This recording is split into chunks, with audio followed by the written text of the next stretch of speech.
Hello everyone and welcome back to the channel. First of all, thanks a lot for showing such unconditional love towards that AV app video, and I'll make sure whenever I get time I post more such videos.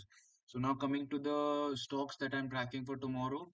First of all आज market में थोड़ा सा weakness नहीं तो at least ये देखने को मिला है कि काफी सारे स्टॉक्स ने स्क्वाट किया है सुबह के मूव के बाद. So we need to be a little bit cautious. क्या हो रहा है देखेंगे हम कल.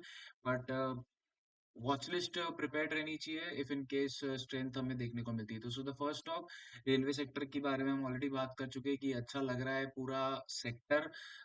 एक आप अगर कंसोलिडेटेड चार्ट देखोगे तो काफी बढ़िया लग रहा है. अगर मैं मेरे तरफ से सबसे बेस्ट स्टॉक अगर देखूंगा रेलवेज में, so that would be Titagarh. अगर मैं टीटागढ़ को थोड़ा जूम आउट करता हूँ और जो इसका 2024 का जो पीक था, अगर मैं वहां पे एक बार एवी आप लगाता हूँ तो मुझे देखने को मिलेगा कि दिसंबर में उसने एक बार वहां पे रेजिस्टेंस लिया था. उस एवीएप को काफी अच्छी तरीके से रिस्पेक्ट किया है. ऊपर के साइड पे उसने वहां पे दो तीन बार रेजिस्टेंस लिया. अगर मैं अब यहाँ पे वापस से एक बार एक एवीएप लगा देता हूँ जहां पे रेजिस्टेंस हुआ है, तो मुझे ये पता चल रहा है कि उस एवीएप पे भी एक बार उसने रेजिस्टेंस लिया. काफी शानदार, बहुत तगड़ा रेजिस्टेंस है. और उसके बाद जब ब्रेकआउट दिया तो एक मैग्नीट्यूड कैंडल के साथ ब्रेकआउट दिया है. और volume, highest volume of the year वाला कैंडल भी रजिस्टर किया है उसने.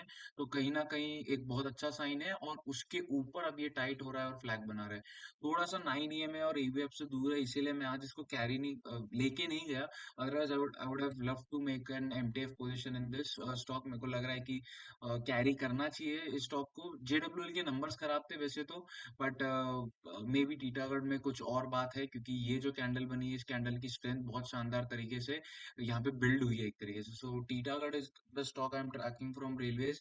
सेकेंड स्टॉक की अगर मैं बात करूंगा तो आप लोग शायद शॉक हो जाएंगे, but it is yes bank. Private sector के जो स्टॉक्स है, बैंकिंग स्टॉक्स काफी अच्छे लग रहे हैं. मैं बार बार बैंक निफ्टी के बारे में बात कर चुका हूँ कि मुझे लग रहा है ऑल टाइम हाई मारेगा फिर से बहुत जल्द.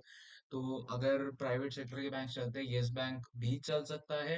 क्योंकि ये वाली जो बाइंग कैंडल है 10 टके की कैंडल, अगले दिन फिर थोड़ा सेलिंग आया है, बट उसके बाद से 9 EMA के ऊपर ही टाइट हो रहा है. आज एक इनसाइड बार भी बनाया है, कहीं ना कहीं टाइटनेस दिख रही है हमें सेटअप में अभी. अगर ये निकलता है, एफएनओ में है, मैं जानता हूँ टीटागढ़ भी एफएनओ में था, ये भी एफएनओ में है. आने वाला एक और स्टॉक है वॉच लिस्ट में जो एफएनओ में रहेगा. बट नेवरदलेस ये सब सेटअप्स अच्छे दिख रहे हैं, सो हम डेफिनेटली इनको ट्राई तो कर ही सकते हैं. So Yes Bank is the second stock. Coming to the next one, it is Midhani. एक ही प्रॉब्लम है कि अर्निंग्स ड्यू है कल. Otherwise this is a beast of a setup. Defence stocks फिर से सेट हो रहे हैं. BDL is very nice. Shipping के कुछ नाम्स काफी अच्छे लग रहे हैं. जो बड़े वाले डिफेंस है तो शानदार. आज बीएमएल ने बहुत अच्छा काम किया, डेटा पैटर्न्स ने अच्छा काम किया. तो defence is not losing its strength, उसने अपना ग्राउंड हेल्ड करके रखा है. So defence is another one sector जो कि आपको थोड़ा रडार पे रखना चाहिए. मिधानी इज वन ऑफ दोस्त, क्योंकि अगर आप ये देखेंगे ये इसका चार्ट डिफाइनिंग कैंडल एक तरीके से अगर मैं बोल सकता हूँ तो काफी बड़ा कैंडल बनाया था. तकरीबन तकरीबन 15-16% की कैंडल है. Highest volume of the quarter है. और अगर मैं उधर ही एक एवीएफ लगाऊंगा तो उसी के ऊपर वो टाइट हो रहा है. 9 EMA के पास आ चुका है. आज अंडरकट आज किस कर चुका है 9 EMA को, और रीसेंट स्विंग आए का ब्रेकआउट भी दे चुका है. तो कहीं ना कहीं मार्केट स्ट्रक्चर भी चेंज हो रखा है इसका. तो मेरे हिसाब से Midhani is very beautiful setup. Just एक प्रॉब्लम है, कल अर्निंग्स ड्यू है. अगर कल सुबह निकल जाता है, कल हम ट्रेड कर लेंगे, कल ही बेच देंगे. अगर कल 10-15 टका चल जाता है तो, but we'll see whatever happens in this. Okay. The next one is CCL products. I guess तीसरी बार 10 दिन में हमारे वॉच लिस्ट में इसने जगह बनाई है. ये वाला मूव हमने देखा था, ये वाला मूव तो पूरा हमने कैप्चर भी किया था. नाउ अगेन अगर इस गैप अप वाले दिन पे आप एवी आप लगाओगे तो उसी के ऊपर टाइट हो रहा है. आज एक इनसाइड बार भी बनाया है. ये सारी कैंडल्स इस बड़ी कैंडल के अंदर है. और थोड़ा सा जूम आउट करोगे तो आपको दिखेगा कि ऑल टाइम हाई के पास ही कंसोलिडेशन हो रहा है. ब्लॉकबस्टर नंबर थे. एचवी बनाया है, लगातार इस एचवी कैंडल के एवी के ऊपर ही ये ट्रेड हो रहा है. थोड़ा सा 9 EMA से दूर है. कोई बात नहीं, स्ट्रेंथ ही दिखा रहा है वो. अगर कल निकलने की कोशिश करता है तो कल एक बड़ी कैंडल हमें, जैसे ये कैंडल देखने को मिली है, वैसी एक और कैंडल यहाँ पे देखने को डेफिनेटली मिल सकती है अगर ब्रेकआउट आता है. रीजन बीइंग कि यहाँ पे भी एक आईबी था, अगले दिन फटा. उसके बाद अब 4 दिन से साइडवेज है, 3 दिन से टाइट हो चुका है. यहाँ पे तो सिर्फ एक ही दिन की टाइटनेस थी, यहाँ पे 3 दिन की tightness. There are high charges कि ये कल निकले. तो सीसीएल इज अनदर वन. और ऑल टाइम हाई का ब्रेकआउट होगा तो क्या पता, हमें काफी कुछ अच्छी चीजें देखने को मिल सकती है सीसीएल में.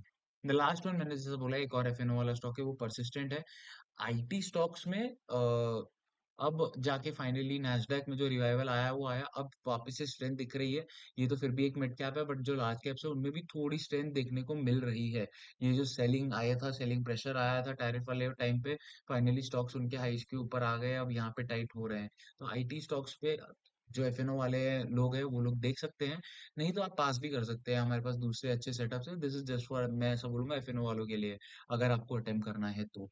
So these were the stocks for tomorrow. I guess the watch list is over. Okay, Nucleus एक और है, not ready yet, but just because जो नेचर अभी एक्सेप्ट किया है न्यूक्लियस के चार्ट ने, न्यूक्लियस के स्टॉक ने, ये 20%, अगले दिन डे हाई पे क्लोज होके 13%, उसके बाद से गेन्स गिव अप नहीं करना, लगातार 9 EMA को अप्रोच होने देना है प्राइस को, ना कि प्राइस लगातार एकदम एकदम शूट डाउन हो गया है।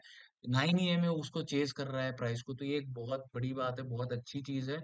और देखना पड़ेगा, अगर एक दो दिन रुक जाए न्यूक्लियस, ये कल तो नहीं निकलना चाहिए मेरे हिसाब से, ना निकले तो ही मैं खुश रहूंगा। एक दो दिन अगर ये रुक जाएगा ना, बहुत शानदार सेटअप मिल सकता है हमको इसमें। अर्निंग शायद आ चुकी है, अर्निंग्स के बाद 20% हमारा है, तो this can be a very good trade, और शायद से ज्यादा लोगों के नजर में भी नहीं है, तो that is also very good thing. तो न्यूक्लियस में कल तो नहीं, मैं कल तो नहीं अटेम्प्ट करूंगा मैं, एटलीस्ट मैं चाहता हूँ कि मैं नहीं अटेम्प्ट करूँ, अगर कुछ हुआ तो I don't know, but if it stays here for 1 or 2 days it would be very beautiful. So that's it for today I guess. Yeah again we are at Titagarh. तो ओके, अच्छा इसमें एक चीज रह गई, जो रीसेंट वाला जो ईपी बना है, यहाँ पे भी अगर आप एवीएप लगाओगे तो that is also now coming over year, तो ये दोनों एवीएप 9 EM है, सब साथ में, अगर इसके आसपास कहीं पे टाइट हो जाएगा ना तो बहुत अच्छी एंट्री मिल सकती है। So will see. Okay, thanks a lot and all the best for tomorrow session.